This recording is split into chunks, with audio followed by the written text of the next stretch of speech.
Então chegou Jesus com eles a um lugar chamado Getsêmani e disse a seus discípulos: sentai-vos aqui enquanto eu vou ali orar.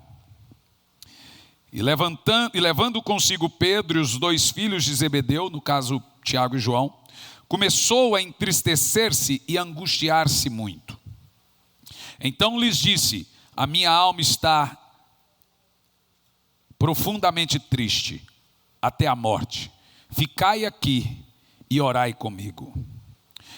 E ele, indo um pouco mais adiante, prostrou-se com o rosto em terra, orando e dizendo: ó meu Pai, se possível, passa de mim esse cálice. Todavia não seja como eu quero, mas como tu queres. E ele, voltando para os seus discípulos, achou-os adormecidos e disse a Pedro: por que não podem orar comigo, nem sequer uma hora? Vigiai e orai, para não entrar em tentação. Na verdade, o espírito está pronto, mas a carne é fraca. Oh, querido Espírito Santo, obrigado pela tua palavra, Senhor. Já lhe agradeço pelo que o Senhor vai nos dar e nos instruir aqui hoje, Pai. Em nome de Jesus. Amém. O ministério de Jesus começou com a oração. Antes dele iniciar as suas pregações, ele orou e jejuou 40 dias e noites.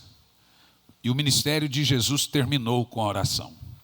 Ele orou no Getsêmani, ele também orou na cruz. Jesus era literalmente um homem de oração. E o seu ministério foi cercado e rodeado de oração. Nós, em muitos lugares, a igreja do Senhor está falida espiritualmente. E a culpa não é de Deus. A culpa é dos homens. O apóstolo Tiago diz que Deus anseia. Desculpa, as crianças, vai ter escolinha? Não, está tendo não? Eu achei esquisito que a minha sogra não gritou ali. Então, é porque não vai ter, senão eu já tinha falado: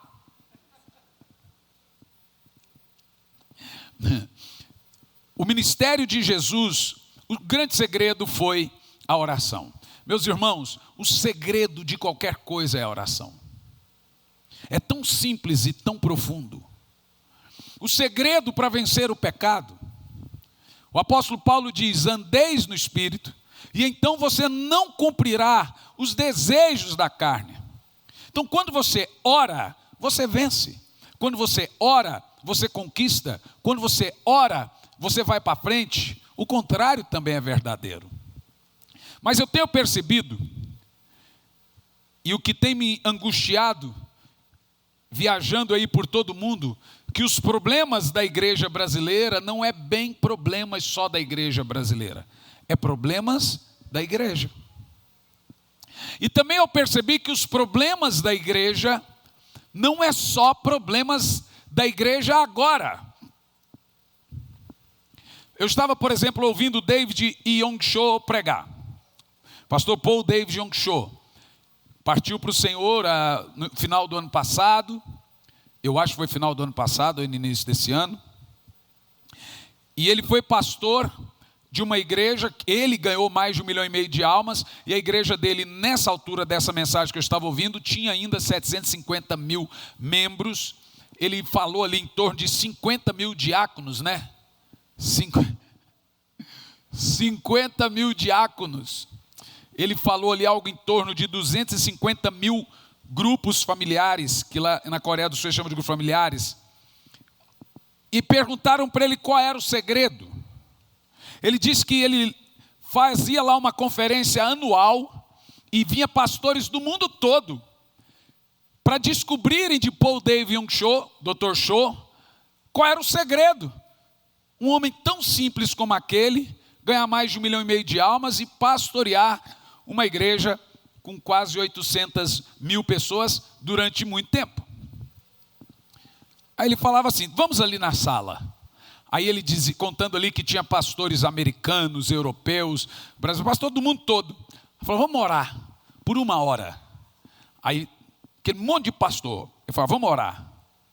Aí começava a orar. Ele conta ali que quando dava 20 minutos, alguns pastores americanos e europeus já estavam deitados com as costas no chão e olhando para os lados assim. Aí ele chegava, gente, vocês têm que orar. Aí os pastores diziam, mas a gente já orou tudo que tinha que orar. Não tem mais nada para falar para Deus. Ele falou, mas não é possível. Não é possível. Mas a gente quer aqui aprender avivamento. Eu falei, aqui agora, se vocês orar 1 hora comigo, vocês vão levar o avivamento. Vocês não conseguem orar 1 hora e quer vir aqui na Coreia aprender avivamento? E ele ficava muito bravo, porque os camaradas não conseguiam orar com ele 1 hora. Mas queria que ele ensinasse. Aí ele falou, tá bom, então vamos seguir. Vamos na montanha de oração.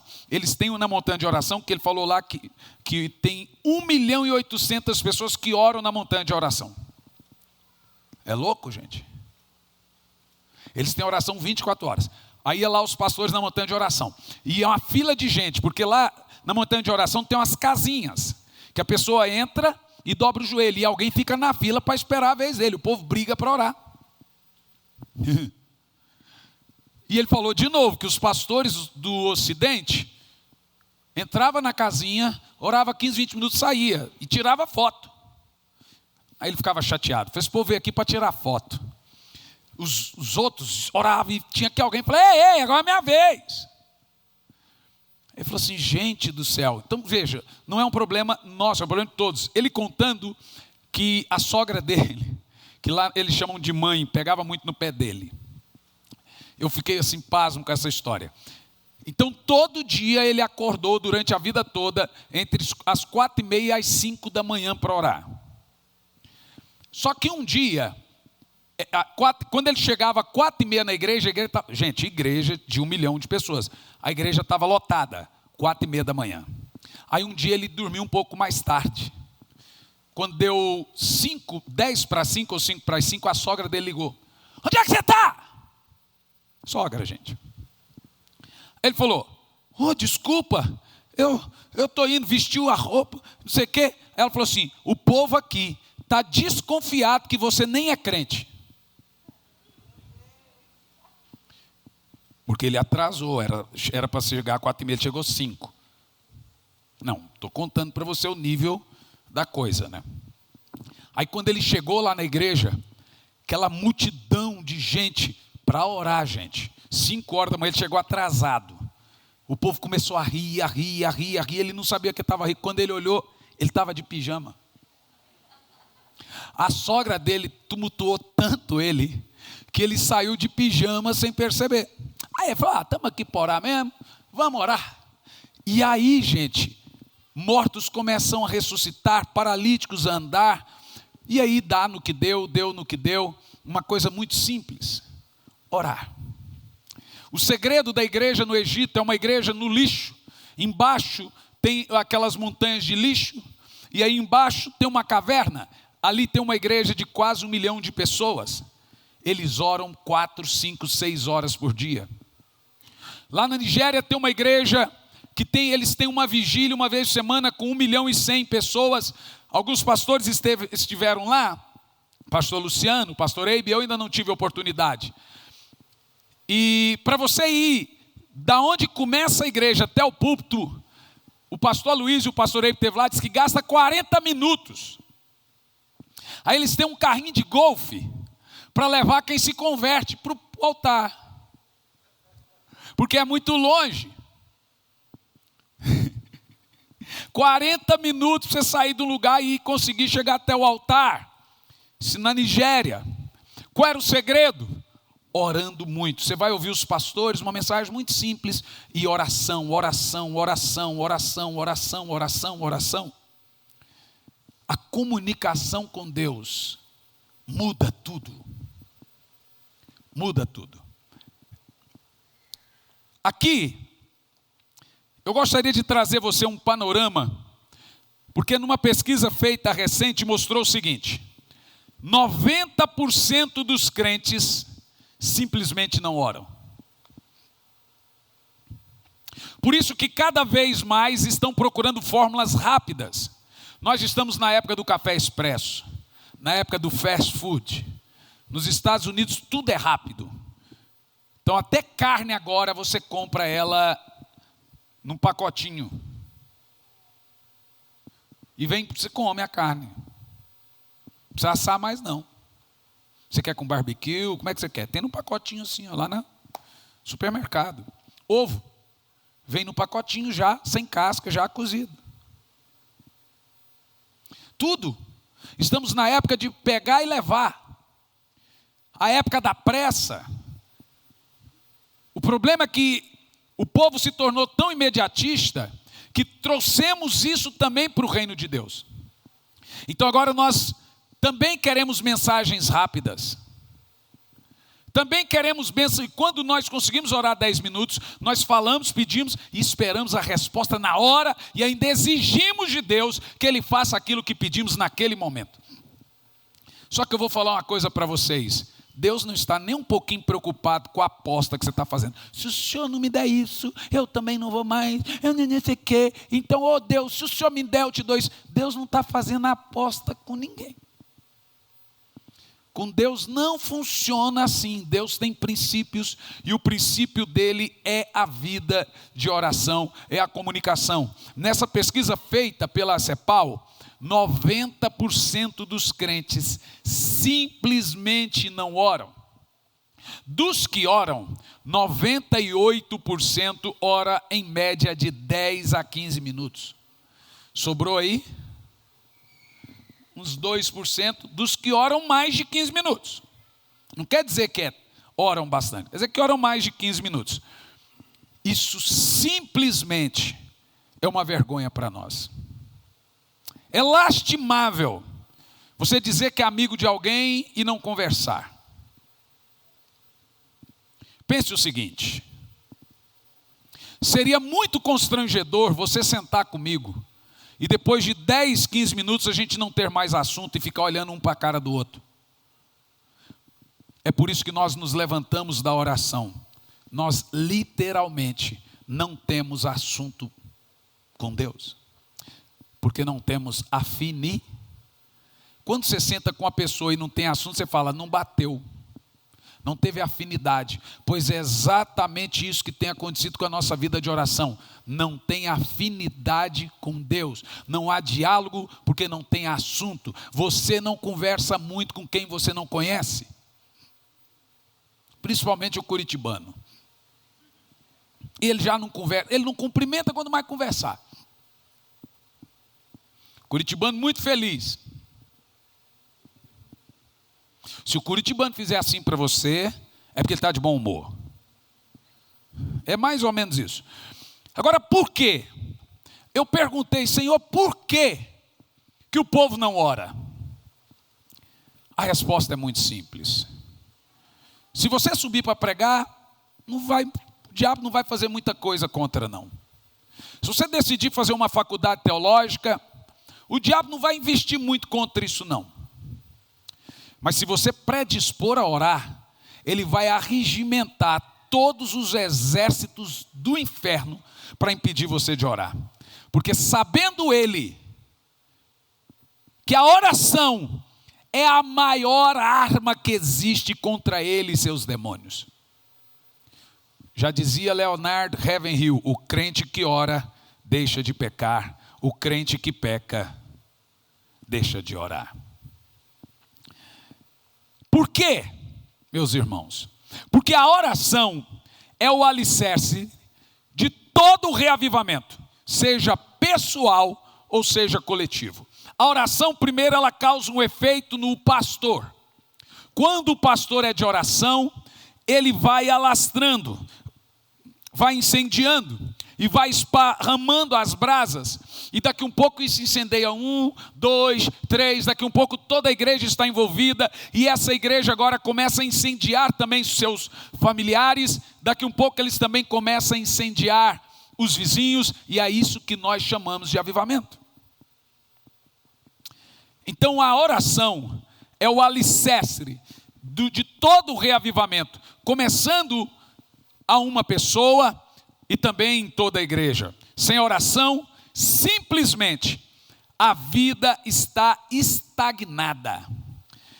E praticamente não vai acontecer nada de sobrenatural demais na sua vida. E olha, pode gotejar algumas bênçãos aqui e acolá, porque Deus é misericordioso, por causa da fé de alguém que está orando, mas você não vai conseguir muita coisa de Deus aí, grandioso, poderoso, se você não for lá fazer como Jacó, lutar com ele pessoalmente. Jesus começou o seu ministério e terminou o seu ministério com oração. Antes de vir para Curitiba, com 16 anos de idade, eu me lembro que eu passei por Caldas Novas. Meu pai tentou recolher os filhos, todos já estavam crescidos. Eu fiquei um tempo, lembra, eu morava na casa da minha avó, fiquei um tempo na casa do meu pai, em Brasília. E eu orava muito. Mas eu estava me sentindo muito perdido, porque eu não tive muito contato, nenhum dos irmãos tiveram. A gente praticamente foi se conhecer depois de crescido. Fomos separados na infância. E depois, já na adolescência, houve uma reunião, tentando reunir esses filhos. Mas eu me senti um peixe fora d'água. Então eu decidi que eu tinha que fazer alguma coisa. Então eu saí da casa do meu pai, dá 3, 4 horas de ônibus, passei em Caldas Novas, onde a minha mãe morava. E lá em Caldas Novas, eu sabia que alguma coisa tinha que mudar na minha vida. Eu comecei a cantar nos bares, umas músicas da harpa muito conhecida. Ê, vida amargurada. Ia para os clubes e cantava, e o pagamento era com skin cariol. É verdade, gente.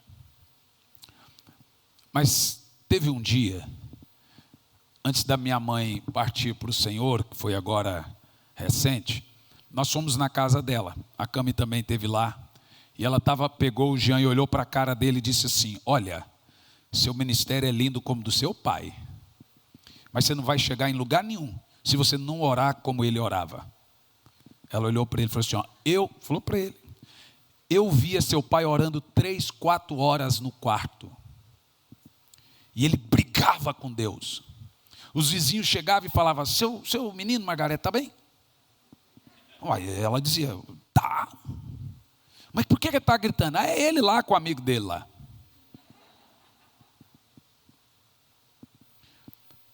E ela me deu R$75. E toda a minha bagagem coube numa sacolinha do Carrefour. E eu vim parar em Curitiba sem conhecer ninguém. Na rodoviária de Curitiba, 5 horas da manhã. Alguma coisa tinha que mudar. Eu orava 3, 4, 5 horas, passava as tardes orando, depois ia cantar nos bares à noite para ganhar um dinheirinho e beber uma skin cariol. Mas orava. Skin cariol, porque na época só pobre bebia skin cariol. Vocês pegaram essa época? Quem lembra que a skin cariol era bebida de pobre? Ah, lembra.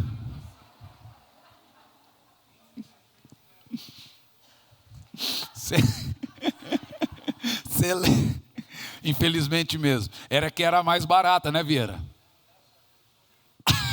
Ó, Vieira, sei não. Não era, Claudinho? Não era, Claudinho? Claro que é. Só que, quando eu cheguei em Curitiba, evidente, fui lá, conheci a igreja lá e comecei a ir na igreja, depois me tornei ministro, mas o culto era 18 horas, eu chegava 2 horas da tarde, 3 horas da tarde, ia para embaixo do eucalipto e ficava brigando, orando com Deus lá. Essa sempre foi minha característica. Quando eu fui morar na casa da irmã Lourdes, da qual eu também chamo de mãe, que era enfermeira, ela conta para minha esposa: meu Deus, Elisandra, esse menino entrava para o quarto para orar, parecia que tinha vizinho, mas não. E orava, e o pau quebrava, e orava, e era 3, 4 horas, não parava. E o menino dela, na época, falava: mãe, fala para ele orar pelo menos mais baixo, que eu quero assistir TV. Quando eu me casei, Fomos morar no apartamento, eu tinha que ter o meu quarto de oração. Nunca meu ministério foi apartado da oração. Então, se você me perguntar qual foi o meu segredo, sempre foi a oração. Com 19 anos eu não sabia ler e escrever. Nunca tive um diploma secular. Terminei os estudos, concluí os estudos, fiz 2 faculdades, todas envolvidas com o Evangelho. Me tornei professor. Nunca. Eu sou um fruto da obra de Deus. O meu conhecimento é zero secular. Todo ele envolvido com o reino de Deus, mas zero secular. Eu sou um autodidata, eu leio muito, eu estudo muito, é evidente. Mas o meu ministério sempre foi voltado para a oração. O primeiro milagre que aconteceu, não sei se vocês conseguiram aquele Reels do menininho. O primeiro milagre que aconteceu no meu ministério foi com 20 para 21 anos de idade. Eu estava pregando em Lages. Até esses dias nós tínhamos aquele testemunho da menina que iria morrer em 1 mês. A gente tinha um raio-x, tudo gravado. E a mãe chegou desesperada, minha filha, colocaram uma válvula na cabeça dela, uma criança, uma menina, quase 10, teve um derrame cerebral, e colocaram uma válvula. A menina ia morrer em 1 mês, acabou que Jesus curou, a menina está aí, totalmente, Deus tem feito maravilhas. Foi o primeiro milagre. Eu lembro até hoje, quando eu era numa igreja quadrangular, a pastora Célia, pastor Mendes, quando eu falei, traz a menina, ela vegetava. A menina vegetava. Eu falei, põe a menina no chão. Eu tinha 20 para 21 anos. E a menina deixou de vegetar na hora. Aí você fala, qual foi o segredo? Não é segredo. Sempre foi o simples. Sempre foi o simples. Sempre foi o que todo mundo pode e deveria fazer. Orar. E orar muito. Você tem que orar até aprender a orar. Você tem que orar até quando não tiver vontade de orar. Sempre foi. A minha vida e o meu ministério sempre tiveram uma ligação muito forte com a oração. Por isso que as minhas experiências com Deus sempre foram muito fortes. Por isso que eu também não tenho meio rodeio ou palavras com as pessoas. Agora na Europa mesmo, minha esposa falou, você vai falar isso para fulano? Vou. Para outro? Falei, não, para outro. Vou. Deus me trouxe aqui para algo grandioso, e aconteceu coisas grandiosas, e eu tenho certeza que aqui, em alguns meses, nós vamos viver algo estupendo e sobrenatural. Mas o segredo, meus irmãos, não é segredo. Na realidade, o segredo é o secreto. É simples. É orar, orar e orar. No entanto, biblicamente falando, os servos de Deus devem orar no mínimo 1 hora por dia. São palavras do nosso Senhor. Foi Ele que disse, é uma vergonha vocês não conseguirem orar comigo no mínimo 1 hora. Bom, mas pastor, isso vai trazer um peso sobre nós.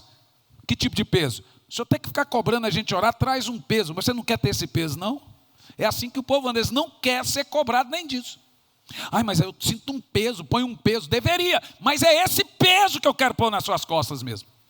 Um peso por se sentir incomodado, de não orar.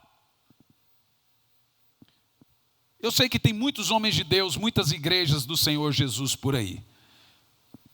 Mas chega em algumas delas, raramente você vai ver um pastor lhe cobrando oração, ou santidade, ou mudança de vida. Porque boa parte deles preferem seus aplausos. Antigamente, os pastores queriam as almas, hoje eles querem os aplausos. Se eu tivesse medo de perder arrecadação de igreja, eu não confrontava a maioria das pessoas que eu sinto que tem que confrontar. Se eu quisesse dinheiro de alguém, eu teria hoje aqui em 3 anos quase 1000 pessoas do tanto que já entrou e saiu.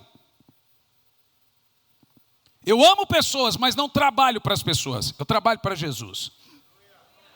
E como eu tenho a minha vida voltada para Ele, eu não vou fazer rodeio com ninguém.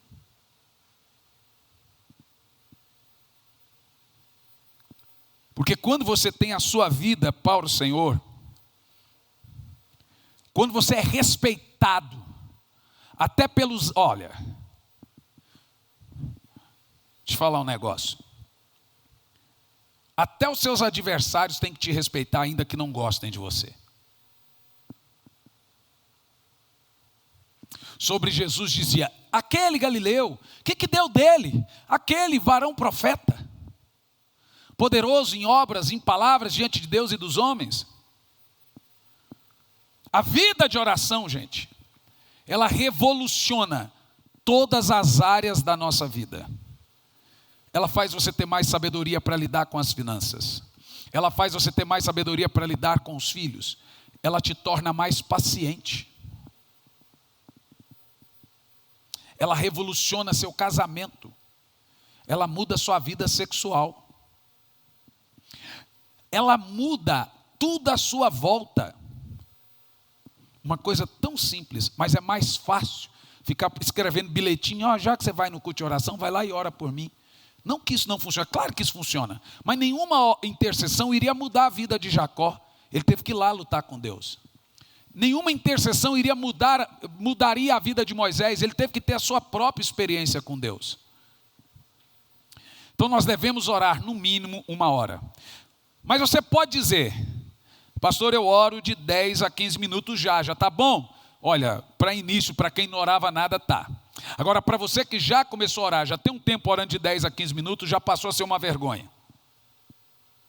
Para quem não orava nada, de início está bom, de 10 a 15 minutos. Agora, para quem já está orando, isso passou a ser uma vergonha.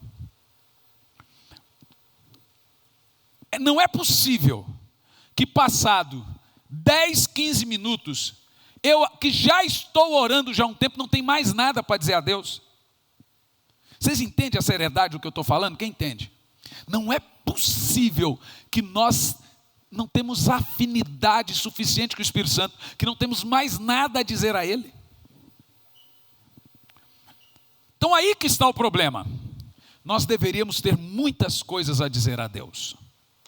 A verdade é que todo mundo fala demais com todo mundo, no Face, no Insta, no WhatsApp, todo mundo fala demais com todo mundo. As pessoas falam demais, até quem não fala, fala demais. Com o seu nicho de pessoas ali, ele fala. Aí ele queria coragem, fala. Eu não falo, mas fala. Todo mundo fala demais. Tem muita coisa a dizer para todo mundo. Só não tem coisa a dizer para Deus. Então é muito constrangedor estar diante de alguém e não ter nada para conversar. É o que a gente costuma dizer que não tem o quê? Afinidade. Agora, qual é a solução? Nós devemos ter um plano de oração. E eu vou chamar aqui de corrida da oração. Está aqui o pastor Tiago, que também é mais conhecido como Jack Chan, porque é luta. Luta o quê, irmão, que você luta, pastor? Jiu-jitsu. Então vocês tomem cuidado. Eu tenho 3 advogados na igreja, tenho um lutador de jiu-jitsu, um garnizé de briga, Virou pastor, irmão, aguenta. Tadinho do Claudinho, calmo do jeito que ele é, né? A gente ia arrumar outro garnizé. Eu e o Tiago somos garnizé. A gente quer ter temperamental. E tem um outro aqui que é, né? Quem brigar com o maestro.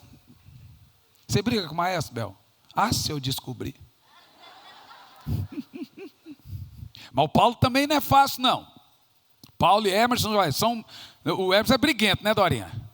É sim, eu conheço, Dorinha. Tá mentindo agora? O Emerson é briguento. É igual eu sei que é, ué. É nada. Mas olha, o que eu vou dizer para você é o seguinte. O grande segredo é começar. No entanto, eu gostaria de te ensinar um plano, uma corrida, que eu quero chamar de corrida de oração. Porque eu citei o pastor Tiago. Porque se você vai começar uma academia, você chega lá, o instrutor, ele vai te dar um plano inicial. Olha, começa por esse peso, depois você vai acostumando, aumenta o peso. É um plano de, né, você vai correr. Então você corre tantos quilômetros, agora você vai melhorando a condição física e você vai aumentando, senão você desmaia. Seu coração não aguenta. Então eu queria te dar um plano de oração. Irmãos, e eu queria que você ouvisse isso agora, e depois ouvisse na internet, porque na internet vai a mensagem depois, como orar por 1 hora, e aí você tome nota, mas se alguém quiser agora no celular, já está bom. Um plano de orar 1 hora, e quando eu te ensinar a orar por 1 hora, você vai ver que 1 hora vai ficar pouco. O grande problema dos pastores, desses ocidentais que quando dá 20 minutos de oração, pensa que já orou um monte, é que a gente não tem um plano de oração. Então o diabo destrói as nossas orações antes mesmo delas começarem. A gente vai orar e ora aleatoriamente, e ora tudo que tinha que ver. Quando dá 20 minutos, de fato, já tudo que tinha para falar já falou. Então nós não temos um plano de oração. Então eu quero te ensinar, biblicamente falando, a orar. Eu aprendi com Paul David Young Cho, literalmente, esse plano de orar mais de 1 hora. Eu vou te dar um plano de 1 hora de oração, e você vai começar ele. E esse é o plano que nós vamos seguir no Clube Santo. Então nós vamos ter ele imprimido, vai estar lá em cada casa. Você pode orar de tudo, mas está ali o plano. Nós vamos conseguir orar 1 hora no Clube Santo. Diga amém. Qual é o plano? Vamos entender uma coisa. Você vai compreender que todas as coisas na velha aliança, de acordo com Hebreus capítulo 10, versículo 1, eram apenas sombras, vislumbre das coisas na nova aliança. Isso significa que, quando Deus mandou Moisés construir um tabernáculo, Deus falou para Moisés: seja esse tabernáculo sombra do tabernáculo que tem no céu. Que você construa o tabernáculo igualzinho o tabernáculo que há no céu. Aí quando eu fui ver em Apocalipse, no céu não tem tabernáculo. E agora? Mas lá no livro do Apocalipse diz que o tabernáculo é Jesus. Então aquele tabernáculo visível que Moisés construiu era o corpo de Cristo. Cada coisa no tabernáculo representa algo de Cristo. O couro de texugo. Você sabia que o texugo é o único animalzinho que tem anticorpos contra qualquer tipo de cobra? E pior, pesquisa depois no YouTube, texugo versus naja, texugo versus mamba negra. A cobra pica ele finge de morto por 3 minutos. Aí quando a cobra vai comer, ele levanta e pá, pega a cabeça da cobra. E ele só come pela cabeça. 3 minutos. Por isso que lá a Bíblia diz que o couro, a tenda do tabernáculo tinha que ser couro de texugo. Porque o couro de texugo, nem o leão consegue perfurar. Ele pode quebrar o osso, mas ele não perfura. Representa o corpo de Cristo, a vida de Cristo. As hastes tinham que ser madeira de acácia, que representava a cruz. Tudo no tabernáculo deveria se arremeter a Jesus. E quando você olha para o tabernáculo, gente, é uma corrida de oração. E eu vou te ensinar a orar por no mínimo 1 hora, fundamentado no tabernáculo de Moisés, que de acordo com a Bíblia é o corpo do nosso Cristo. Quando você olha para o tabernáculo de Moisés, nós temos algumas coisas interessantes. Vamos imaginar que agora nós estamos entrando no tabernáculo. Se tiver alguma foto do tabernáculo aí, tem muitas no Google, pega uma mais bonita para mim, Jairo, e pode colocar. Bom, o Pedro, né? O Pedro faz isso, mas vamos dar aí uns 5 minutos, que senão põe e fica distorcido, né? Já tentamos fazer isso e não funciona. É o Juliano que está ali? Então, mas o Pedro provavelmente está assistindo em casa, ele acha ali um tabernáculo bonito, porque senão distorce a foto, a gente não vai ver nada. Mas em 5 minutos, eles conseguem pôr ali. Se você imaginar o tabernáculo de Moisés, ele era feito de 3 partes. O átrio, o lugar santo e o santo dos santos, como o próprio templo de Salomão. Mas na entrada do tabernáculo, nós temos o que a Bíblia chama ali de altar de bronze. É um altar muito grande, gigante. E para que servia esse altar de bronze? Ali era o lugar onde os sacerdotes sacrificavam os animais, derramavam o sangue, queimavam as carnes ao Senhor. E para quê? para expiar, levar os pecados. Era um símbolo. Veja, Jesus fez isso aonde? Então tudo no tabernáculo tem que levar para Jesus. Então aquele altar de bronze, e era de bronze porque o bronze, ele tem que representar esses pecados, então não podia ser de ouro. Era onde as pessoas chegavam com o cordeirinho dele, jogava ali o sumo sacerdote, matava e imolava o cordeiro, derramava o sangue no altar de bronze e queimava a carne. Enquanto isso era feito, eles confessavam os seus pecados. E era ali, no altar de bronze, que os pecadores recebiam perdão. O altar de bronze, é fácil saber o que ele representa. Quem pode dizer? Por isso que a cruz tem que ser feia. Porque o altar de bronze era feio. É na cruz que os pecados foram levados. Então o altar de bronze representa a cruz. O que nós levamos para a cruz? Nós levamos para a cruz de Cristo nossos pecados. Nós levamos para a cruz de Cristo nossas dores. Nós levamos para a cruz de Cristo nossas mágoas, não é para o Face. Nós contamos para Jesus nossos problemas. Nossas angústias, nós não vomitamos nas pessoas. Nós levamos para a cruz. Nós levamos para a cruz de Cristo nossas incertezas, frustrações, medos, decepções, depressão, ansiedade, doenças. E me responda, somente na cruz é o primeiro lugar que nós entramos na nossa corrida de oração, no tabernáculo, é no altar de bronze. É a cruz de Cristo. Então quando você começar a orar, você vai para a cruz. E você vai jogar nessa cruz todos os seus pecados, confesse-os.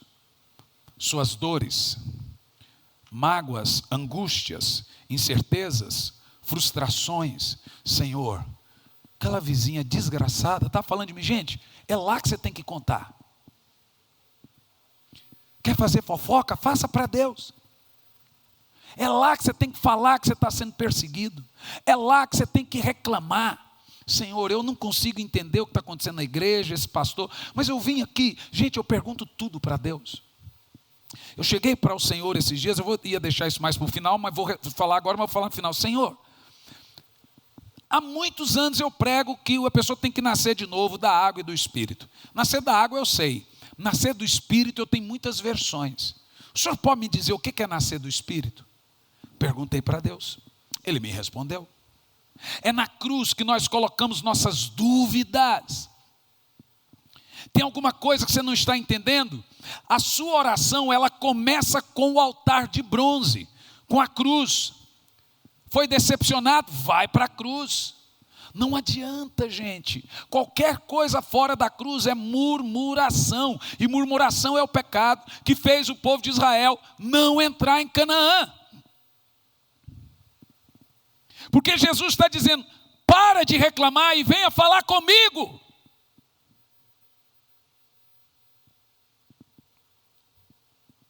É no altar de bronze, eu entrei no tabernáculo. Então eu comecei minha oração diante da cruz. E ali eu começo a falar, Senhor, eu fiz isso, aquilo outro. E pecado tem nome, viu? Às vezes tem CPF e identidade. Alguns entenderam, não vou explicar. Senhor, eu fiz isso, aquilo outro, é na cruz. Senhor, eu estou decepcionado, Senhor, eu estou deprimido, Senhor, eu tenho isso. E ali, irmão, e enquanto você vai confessando, o Espírito de Deus vai entrando no seu coração, você chora um pouco e adora um pouco e continua conversando. Isso deve durar em torno de 15 a 20 minutos. Agora me diga, como é que você ora só 15, 20 minutos e só isso já dá isso? No mínimo, hein? Porque eu tenho tanto pecado que 20 minutos para mim é pouco. E outra, não é só pecado, eu tenho também que falar para Deus minhas dores, falar para Deus meus medos, frustrações. Você acha que só 20 minutos dá o altar de bronze? Vou te dizer por que nossa vida é derrotada. Só na cruz deveria gastar mais do que gasta, mas a gente simplesmente ignora a nossa conversa com Deus. Mas a gente é bom para reclamar, é bom para brigar no grupo de WhatsApp da família, é bom para sair e voltar. Saiu, voltou, saiu, voltou. A pessoa, sai do grupo, aí põe doutor de novo. Como é que o senhor sabe? Revelação? Não, na minha família também é assim. Eu já saí, voltei várias vezes também. Tudo igual, gente. Não é revelação não, é tudo igual. A gente é bom para brigar, a gente é bom para nossos direitos. Mas na cruz, sabe por que as pessoas não oram em secreto? Porque ela olhando no olho de Jesus e sabe que ele está vendo tudo, a vergonha é grande, né?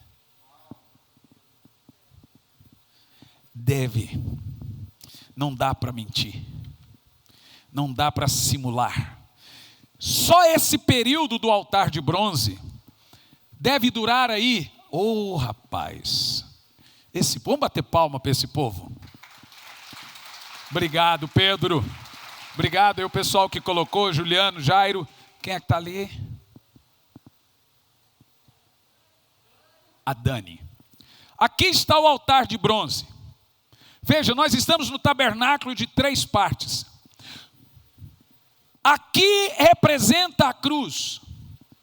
É onde os pecados são expiados, onde eu confesso ansiedade, doença, falo assim, eu estou doente e etc. Seja honesto. Você tem tanta coisa para falar com Deus, daria ali em torno dos 15, 20 minutos? Mas vamos contar no mínimo. Vamos pôr um mínimo. Primeiro passo da nossa corrida de oração, altar de bronze. Nessa hora do altar de bronze, o Espírito Santo já está comunicando com o seu por causa da sua humildade em confessar.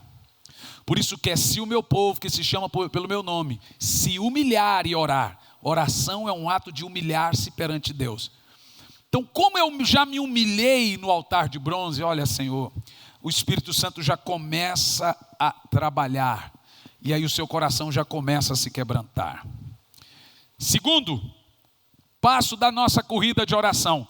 Você anda mais um pouquinho dentro do tabernáculo, nós temos aqui a pia de água. Para que essa pia era feita? O sacerdote, depois que ele sacrificava aqui os animais e as pessoas confessavam pecado, ele vinha aqui na pia e lavava as mãos do sangue e se purificava, para depois ele entrar no tabernáculo. Na pia da água, os sacerdotes se lavavam para purificar-se do sangue dos animais e também dos pecados que foram confessados. A Bíblia diz que o sangue de Jesus nos dá o perdão, mas a água traz a santificação. Nós somos perdoados pelo sangue, mas santificados por meio da água. Então ali na pia agora, eu oro. Fazendo o quê? Eu já confessei pecados, já fiz, etc, etc. Ali na pia, eu oro pedindo santificação. Então ali na pia, eu oro para ser sal e luz. Não é fácil melhorar. Nós somos adâmicos. Adão não foi criado para ser corrigido, foi criado para ser mimado. O pecado fez Adão ser corrigido. Então toda vez que nós somos corrigidos, a gente, porque nós fomos feitos para ser amados. Mas agora, depois do pecado original, não tem o que fazer. A gente precisa ser corrigido. Então, ninguém quer ser corrigido. Ninguém gosta de ser contrariado. A gente gosta de ser bajulado. Porque nós fomos feitos originalmente para não ter luto, para não ter dor, para não pecar, no nosso DNA. No entanto, nós precisamos hoje da santificação. E essa santificação, aqui na nossa corrida de oração, é na pia, que está dentro do corpo de Cristo, o tabernáculo. O que é orar? É entrar no corpo de Cristo e orar. Ali está a cruz. Depois vem a pia da santificação. Tudo isso aqui representa o que, gente? A tenda é do que? Couro de texugo. As madeiras aqui são de acácia, que era a madeira da cruz. Tudo aqui representa o corpo de Cristo. Agora veja, ali na pia eu oro para melhorar. O que é santificação? Fala, Senhor, eu quero ser o melhor pai. Veja, eu estou lavando. Senhor, eu quero ser uma melhor esposa, um melhor marido. Eu quero ser um melhor pastor. Senhor, eu sou linguarudo demais, Senhor. O Senhor viu, eu confessei ali atrás. Mas agora, eu quero falar menos. Aí já é santificação. Então eu peço para não mentir mais, por exemplo. Eu peço para ser honesto nas minhas decisões. Eu peço, por exemplo, para ser fiel. Você pode vir um monte de coisa. Você já confessou os pecados, agora você tem que pedir ao Senhor que lhe dê capacidade de santidade para não ter de novo aqueles pecados. E essas coisas acontecem na nossa corrida de oração na pia. Seja honesto, se você começar a pedir a Deus para ser melhor em algumas áreas da sua vida, quanto tempo você acha que duraria isso? No mínimo 15 a 20 minutos. Vamos contar 20. Olha, vou te dizer que se nós seguirmos a corrida de oração, a gente é tão adâmico, 1 hora se torna um lixo de tanto que a gente precisa falar com Deus pelo que somos. Nós já chegamos em 40 minutos de oração e ainda só estamos na pia. Nem entramos no tabernáculo ainda. Seja honesto, você consegue confessar pecado em 2 minutos? Você consegue pedir as áreas que o Senhor lhe mude, lhe santifique em 3 minutos?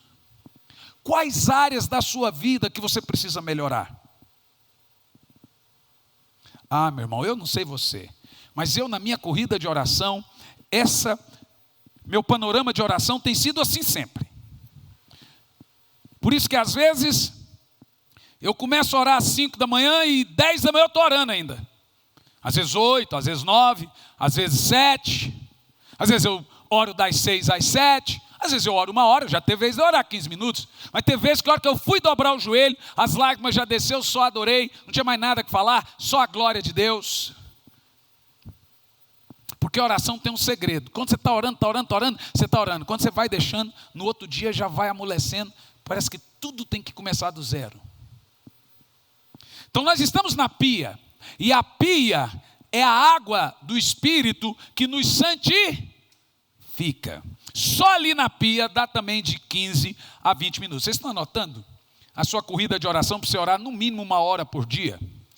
Terceiro lugar, depois que nós saímos do altar de bronze que representa passamos pela pia que representa a água a obra do Espírito Santificadora. Agora nós vamos começar a entrar no tabernáculo, que a Bíblia chama de lugar santo. É aqui dentro dessa tenda, aqui ó. Porque você tem o átrio, é onde está o altar de bronze e a pia, mas o tabernáculo, o lugar santo, você tem o lugar santo e o santo dos santos. O lugar santo é diferente do santo dos santos. Já vou te explicar. O lugar santo, à sua esquerda, imagina que eu estou entrando aqui. À sua esquerda, nós temos o candelabro, a menorá. A gente tem na ceia, aquele lugar que tem as 7 lâmpadas das 7 igrejas. À minha esquerda tem o candelabro, à minha direita tem os pães da propiciação. Vou te explicar. Vamos falar primeiro do candelabro. O que o candelabro representa? Ele representa o Espírito Santo, composto por 7 Espíritos de Deus. Cada uma dessas lâmpadas representa um Espírito de Deus, que dão os 7 Espíritos de Deus falado em Apocalipse, que é chamado de Ruach HaKodesh, o Espírito Santo. O candelabro é a luz, e não existe outra luz a não ser a do candelabro. Foi esse Espírito Santo que ungiu Jesus, e aí Jesus foi a luz do mundo e é a luz do mundo. Agora somos nós. Vós sois e o sal da terra. E agora quando você começa aqui, ó, volta o outro também está bem claro. Quando você começa aqui à sua esquerda no candelabro, é agora, depois de, isso é diário, tá gente? Depois de confessar e passar pela cruz, no altar de bronze, de 15 a 20 minutos, depois de pedir para o Senhor, Senhor, eu preciso melhorar, Senhor, tira a mentira, tira a fofoca, tira a falsidade, porque aqui o Senhor já revelou seus pecados, você já está lavando as mãos. A hora que você entra no tabernáculo, à sua esquerda você se depara com o candelabro que representa o Espírito Santo. Ali, meu Deus, Ô Pedro, você quer um aumento de salário, né? Vocês estão vendo aqui, gente? Aqui a menorá e aqui os pães da preposição, Santo dos Santos, a arca. Deixa desse jeitinho. Que coisa boa, né? Isso aí você só consegue em curso caro de teologias aqui, ó. Mas curso de teologia não te ensina a orar. Então, no entanto, nós temos aqui a menorá, que representa o Espírito Santo. E é aqui, à sua esquerda, que você tem as suas profundas experiências com Deus.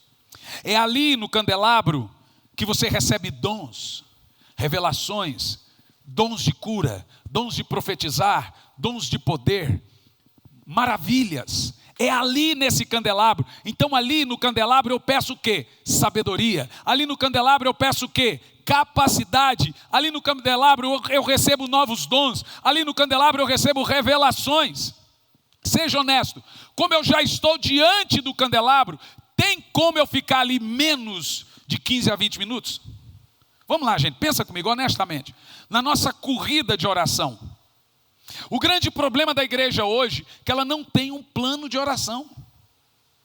Mas eu estou lhe dando um. Se você não orar depois disso, você estará indesculpável perante Deus. Já era.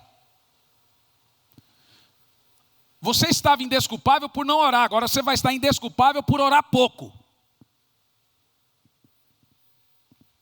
Porque nós oramos errados. Pedis e não recebeis porque oram errado.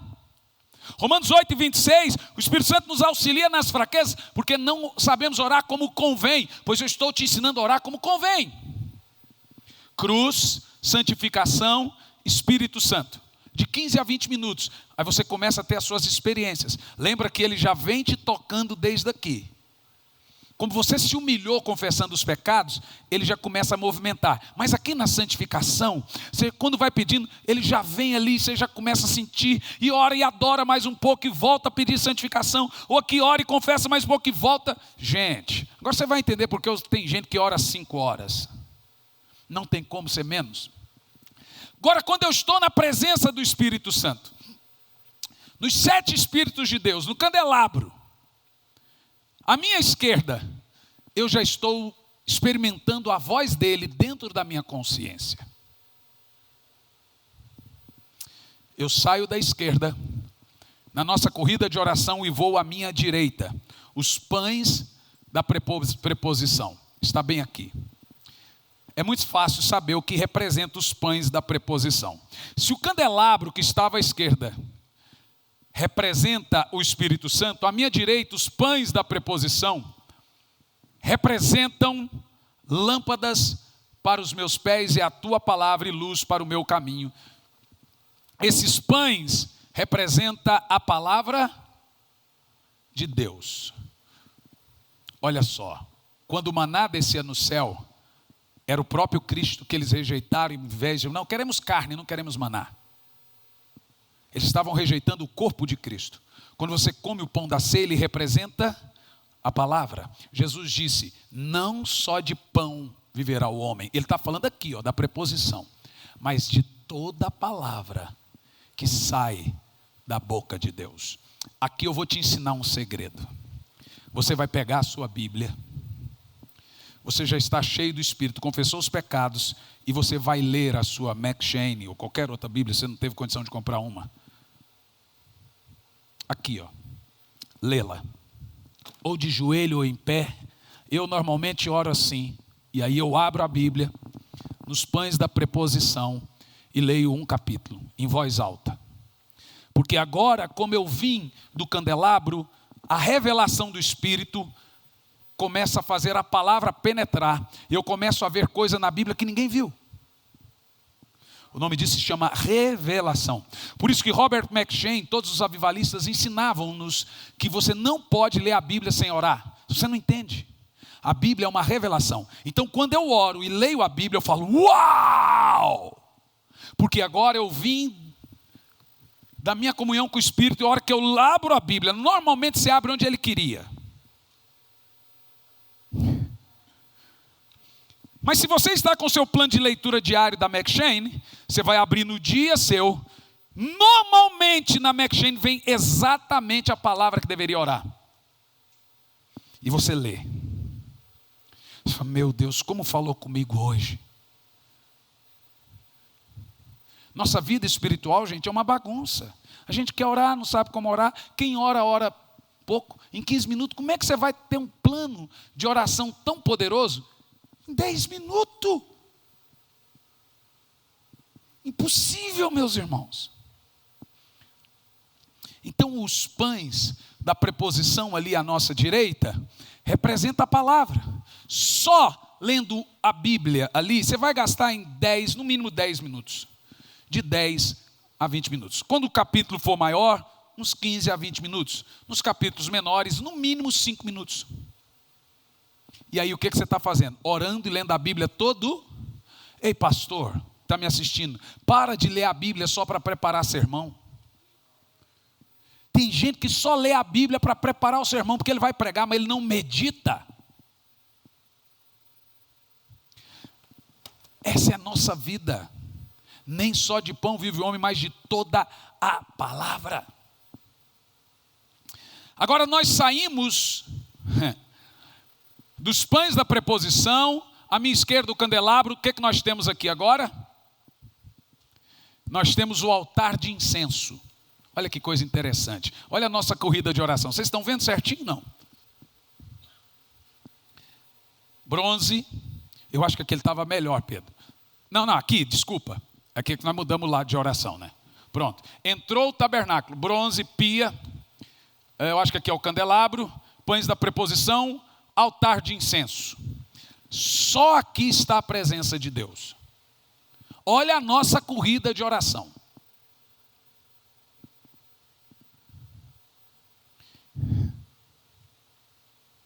Isso aqui tem que ser um tesouro, para você nunca mais esquecer. Como orar por 1 hora? Tá os nomes aqui, né? Tá o átrio, altar de bronze. Gente, pode pegar que isso aqui é benção, ó. Tudo isso aqui vai estar no nosso clube santo. A fonte da santificação, a mesa da preposição com os pães, o castiçal, o candelabro que representa o Espírito Santo, e agora o altar de incenso. O que é o altar de incenso? Gente do céu. Ali o sumo sacerdote queima o incenso 24 horas por dia. Aqui é o lugar da adoração. Louvor é isso, queimar incenso. Não tem. Deus tem uma playlist. Eu tenho uma música na minha playlist, todo dia ela vai. Como eu tenho que orar no mínimo 1 hora, então a minha playlist é muito grande. Vem aqui, Gê. E nesse altar de incenso, ali se queimava o incenso, que representa os louvores e adoração perante o Senhor. Como você já está cheio de vida do Espírito na sua corrida de oração de 1 hora, já confessou pecado, já pediu santificação, já entrou aqui no candelabro, já comeu os pães da preposição com a palavra, você já automaticamente já começa a adorar. Quando eu e o Jean às vezes cantamos alguma música em espanhol, não é por mitidez, não é porque a gente não sabe em português mesmo. A gente aprendeu ela de um jeito e não tem ela em português ainda. Mas tem uma música que a gente canta, de Ione Munhoz e Marcos Brunet. E eu não posso nem começar a cantar essa música, porque ela é muito poderosa para mim. E depois você pode pesquisar ela, Ivone Munhoz, Digno. Se eu não me engano, acho que a Eixla chegou a gravar em português. E o louvor e a adoração, gente, significam exatamente isso. Queimar incenso. Quem gosta de chegar na igreja depois do louvor, está perdendo, que o culto também é essa corrida, tá? A igreja é só reflexo da nossa vida em casa. O cara fica o dia inteiro assistindo televisão e chega no culto dizendo, não senti nada. Como diz o pastor Tiago, coração de pedra, pedra não pega fogo. Agora, em último lugar, não tenho nada para... Ai, já me ajuda aí, estou sem voz. Nada que te pueda surpreender. solo un corazón quebrantado una y otra vez. Queime incenso. Y no hay nada que me enamore más, nada que me apasione más. Solo tu presencia, solo tu mirada me hacen suspirar.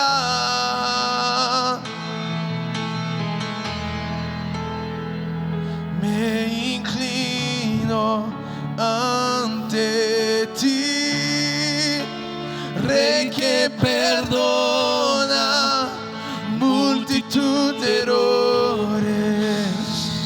Me inclino ante ti, digno eternamente, digno, impresionante, digno, solamente a ti yo me inclino.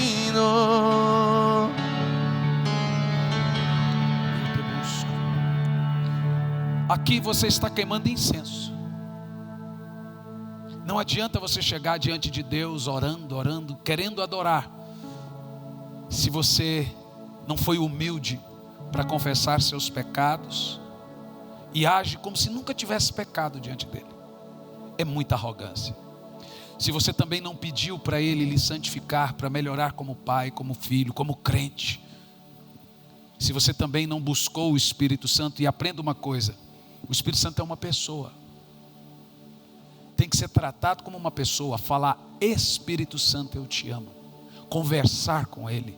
Ter as revelações. Se não meditou na palavra, não adianta você querer queimar incenso. Por isso que os cultos estão mortos, como estão em tantos lugares. Porque as pessoas estão vindo com a vida tão suja e não tem humildade sequer para confessar a Deus. Todo mundo é pecador, gente. Só os arrogantes não reconhecem isso. Eu te busco. Aí eu entro no lugar santo dos santos. Eu te busco com fuego. Queime incenso, meu coração. Queime incenso um pouquinho. Eu te busco. Aqui, ó, queime incenso. Eu te busco. Queime incenso. Eu te busco. Recebe a minha. Recebe a minha adoração. Adoração. Eu quero ouvir só você o mais alto que você puder. Eu te busco. Vamos lá.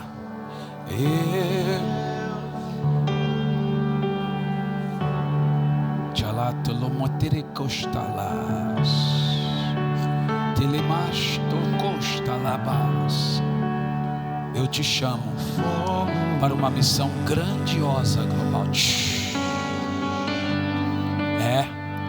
Eu vou te dar 5 idiomas para pregar.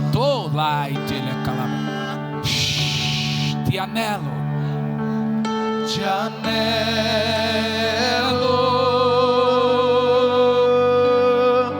te necessito, te amo mais que ao meu ser.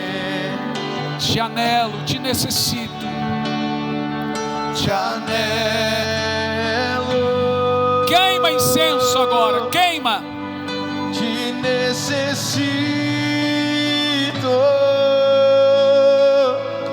te amo mais que ao meu ser. No Santo dos Santos, Santo dos Santos, a fumaça me esconde. Vamos. Só teus olhos me veem. Debaixo de tuas asas é o meu abrigo, meu lugar secreto. Só tua graça me basta, em tua presença o meu. Eu quero ouvir só você no Santo dos Santos. Santo.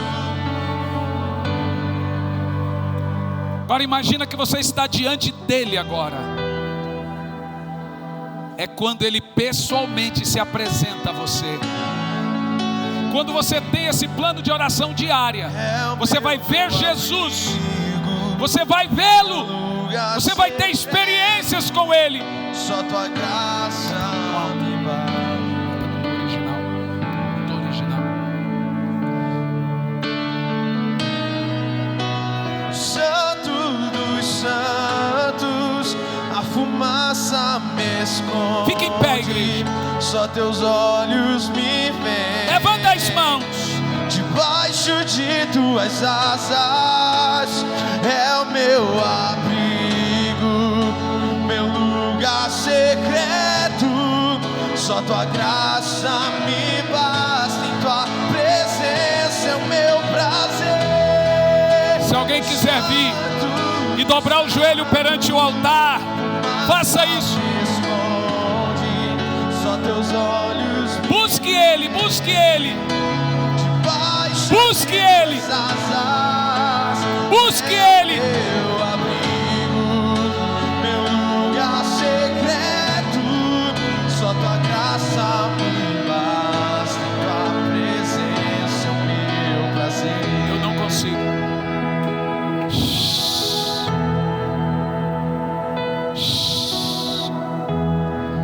Eu não preciso ser reconhecido por ninguém. Você está diante dele.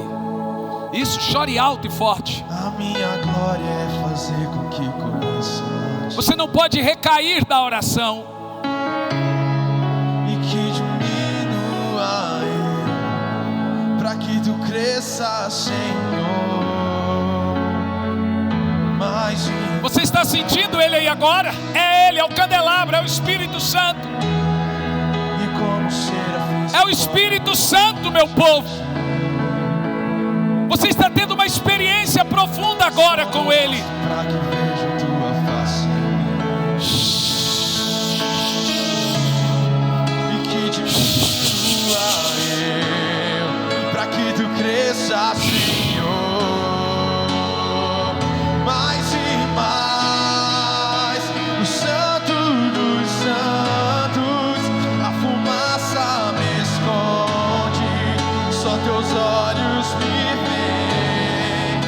debaixo de tuas asas é o meu abrigo, meu lugar secreto. Só tua graça me basta, em tua presença é o meu prazer. Do Santo dos Santos, a fumaça me esconde. Só teus olhos me veem. Debaixo de tuas asas É o meu abrigo, meu lugar secreto. Só tua graça me basta, em tua presença é o meu prazer. Tua presença, cumprimente o Espírito Santo aí. tua presença é o meu prazer. Tua presença, tua presença é o meu prazer. Isso é o Espírito Santo te ensinando a orar. Presença é o meu prazer. Ali você recebe toda a direção para a sua vida. Tua presença é o meu prazer. Tua presença é o meu prazer. Tua presença é o meu prazer. Tua presença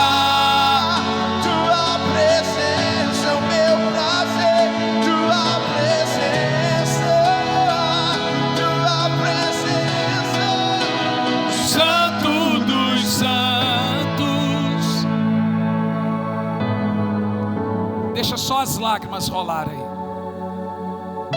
Você está diante do candelabro, 7 Espíritos de Deus agora.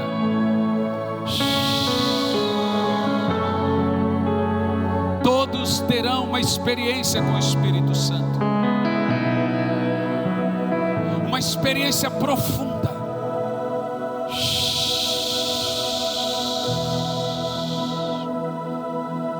Agora você tem que arrumar uma hora e um lugar para orar. Você vai ter uma hora e um lugar. Peça primeiro agora perdão a Deus por não orar. Se arrependa de não ter uma vida de oração. Se arrependa por desprezar o Senhor agora.